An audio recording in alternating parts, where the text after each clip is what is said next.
Hello, scholars. It is time for some reading. So, we're going to start reading this chapter book, Katie Woo, Katie and the Class Pet. Okay. A lot of you guys like Katie Woo books already. This is on ARC Bookshelf. It is a 1R book, so you're more than welcome to read it. All right, we have our nice table of contents here. We see that this is a chapter book, and we have 3 chapters.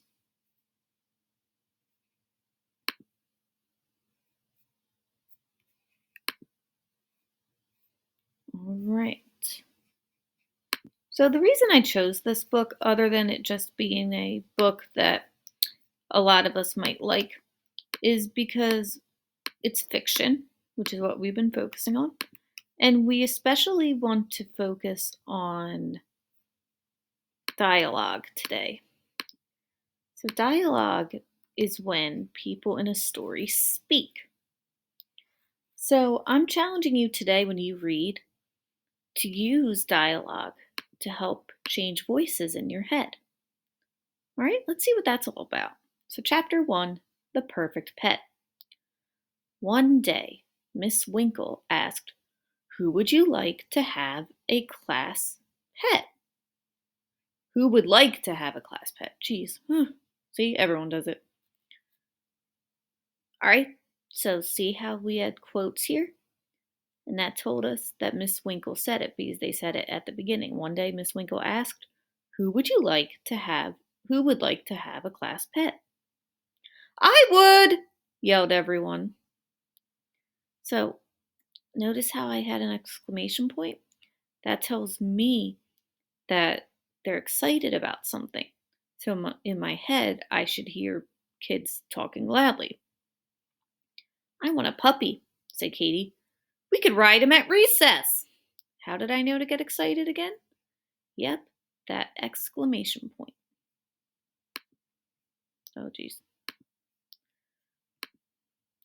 "A pony is too big," said Miss Winkle. "We need a pet that fits in our room." "How about a rabbit?" asked Jojo. And I knew that this was a question, not just because it said asked, but also we had a question mark. "Or a mouse," said Pedro. "I'll think about it," said Miss Winkle. How many of you have heard adults say that before? Yep. Okay, we're still paying attention to dialogue, people speaking. Oh, geez, I'm sorry. I don't know what just happened there. A few days later, Miss Winkle came in with a cage. Our class pet is inside," she said. "Can you guess what it is? Sorry that you guys got spoiled." "A bunch of ants?" asked Pedro. "A skunk?" joked Barry. Oh, so I saw this said joked.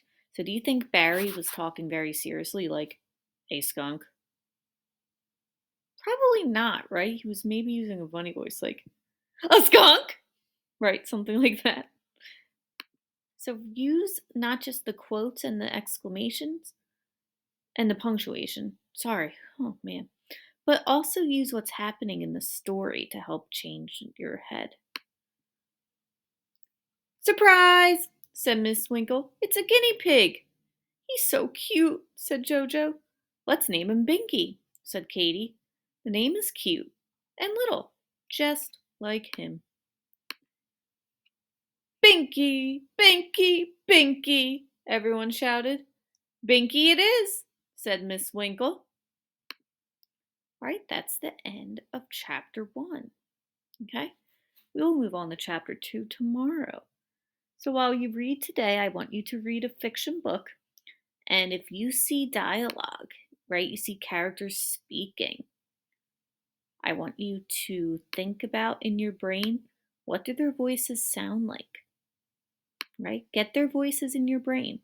If you need to talk a little softly or read it out loud to help you too, go for it. Just remember to talk softly because everyone else is reading too.